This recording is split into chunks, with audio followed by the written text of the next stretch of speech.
Para saudara dan saudari yang Tuhan cintai, selamat pagi dan selamat bertemu lagi dalam renungan harian dari Paroki Santo Fransiskus Assisi APO, edisi hari Sabtu, tanggal 1 Juni 2024, dalam masa biasa yang ke-9. Hari ini Gereja Semesta memperingati peringatan wajib Santo Justinus Martir. Mengawali hari yang baru ini, kita hendak mendengar dan merenungkan sabda Tuhan. Marilah sebelum kita mendengar dan merenungkan sabda Tuhan, kita berdoa. Dalam nama Bapa dan Putra dan Roh Kudus. Amin. Allah Bapa yang Maha Bijaksana, melalui salib yang dianggap kebodohan oleh orang-orang yang tidak beriman, secara mengagumkan Engkau telah menganugerahkan kepada Santo Justinus Martirmu pengetahuan yang mendalam mengenai misteri Kristus. Semoga berkat doanya tipu muslihat ajaran sesat dijauhkan dari kami, dan kami diteguhkan dalam pengakuan iman yang benar. Bersabdalah ya Tuhan, kami siap mendengarkan. Terpujilah Engkau Bapa, Putra dan Roh Kudus, kini dan sepanjang segala masa. Amin. Para saudara dan saudari yang Tuhan cintai, sabda Tuhan yang hendak kita dengar dan kita renungkan untuk mengawali hari yang baru ini diambil dari Injil Markus pasal 11 ayat 27 sampai 33. Tuhan bersamamu. Inilah Injil suci menurut Markus. Beberapa waktu sesudah mengusir para pedagang dari halaman Bait Allah, Yesus dan murid-muridnya tiba kembali di Yerusalem. Ketika Yesus sedang berjalan-jalan di halaman Bait Allah, datanglah kepadanya imam-imam kepala, ahli-ahli Taurat, dan kaum tua-tua. Mereka bertanya kepada Yesus, "Dengan kuasa manakah Engkau melakukan hal-hal itu? Dan siapakah yang memberikan kuasa itu kepadamu sehingga engkau melakukan hal-hal itu?" Yesus menjawab, "Aku akan mengajukan satu pertanyaan kepada kalian. Jawablah aku, dan aku akan mengatakan dengan kuasa mana kulakukan hal-hal itu. Pembaptisan Yohanes itu dari surga atau dari manusia?" Jawablah. Mereka memperbincangkannya seraya berkata, "Jikalau kita katakan dari Allah," Ia akan berkata, "Kalau begitu, mengapa kalian tidak percaya kepadanya?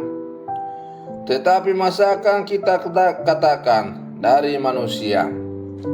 Sebab mereka takut kepada orang banyak, karena orang banyak menganggap bahwa Yesus betul-betul seorang nabi. Maka mereka menjawab kepada Yesus, "Kami tidak tahu." Maka kata Yesus kepada mereka, "Jikalau demikian, aku pun takkan mengatakan kepada kalian dengan kuasa manakah aku melakukan hal-hal itu." Demikianlah sabda Tuhan. Para saudara dan saudari yang Tuhan cintai, berhadapan dengan mereka yang mencari-cari kesalahan orang lain, Yesus tetap menebarkan keselamatan. Ia tidak menghukum mereka, tetapi berjuang untuk menyadarkan bahwa mereka juga memperoleh keselamatan. Peristiwa ini terjadi di Bait Allah, tempat yang diyakini oleh orang Yahudi sebagai tempat Allah hadir. Namun ironisnya, orang-orang yang melayani di sana, orang-orang Farisi ahli Taurat, justru kehilangan kehadiran Tuhan. Yesus bukan membenci dan hendak menjatuhkan, melainkan ingin menyadarkan bahwa Dia hendak menyelamatkan mereka semua. Namun, apa daya jika kita menghadapi orang-orang yang sudah dikuasai oleh rasa benci dan dendam. Para saudara dan saudari yang Tuhan cintai, inilah yang terjadi ketika Yesus menghadapi ahli-ahli Taurat dan tua-tua, sebagaimana kita dengar dalam bacaan Injil yang baru saja kita dengar. Yesus mengembalikan apa yang mereka yakini dan imani. Terkait Yohanes, apa yang mereka yakini dan imani, mereka tahu jawabannya sesungguhnya, namun tertutup oleh kedengkian, amarah, dan niat menjatuhkan. Akibatnya mereka tidak bisa menangkap fakta yang sesungguhnya. Mereka hanya mementingkan diri sendiri dan hidup dengan penuh topeng kepalsuan. Karena itu, hati-hatilah dengan kepalsuan hidup. Jika tidak segera dibersihkan dan dibuka, rahmat Tuhan akan tertutup dan tidak akan ada berkat yang tercurah darinya. Para saudara dan saudari yang Tuhan cintai, sebagai murid-murid Yesus yang hidup di zaman sekarang, kita dipanggil untuk mengenal Yesus Kristus melalui cara hidup kita. Janganlah kita menjadi batu sandungan bagi orang lain, sehingga membuat orang lain menjadi semakin jauh dari Tuhan. Kehidupan kita sehari-hari haruslah menjadi sarana pewartaan. Yang kita lakukan mestinya sama dengan apa yang kita katakan, sehingga dengan melihat perbuatan kita yang baik, banyak orang akan memuliakan Allah. Kita harus belajar dari Yustius Martir yang rela berkorban untuk menunjukkan imannya, sebagaimana yang hari ini kita rayakan pestanya.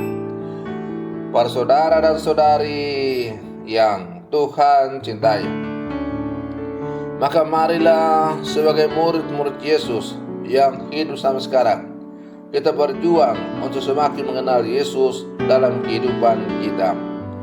Janganlah kita meniru cara orang-orang Farisi, ahli-ahli Taurat, tua-tua Yahudi yang tadi kita dengar dalam bacaan Injil. Mereka sudah mengenal sebenarnya siapakah Yesus itu sebagai seorang yang terpelajar, tapi sayangnya hati mereka penuh kepalsuan. Semoga iman yang kita nyatakan kepada Tuhan semakin bertumbuh dan berkembang, dan kita semakin mengenal Dia, siapakah Dia yang telah kita imani itu. Mari terus kita berlangkah maju bersama, memupuk, menyirami iman kita, agar iman kita semakin bertumbuh dan berkembang. Selamat pagi, Tuhan Yesus memberkati kita semua.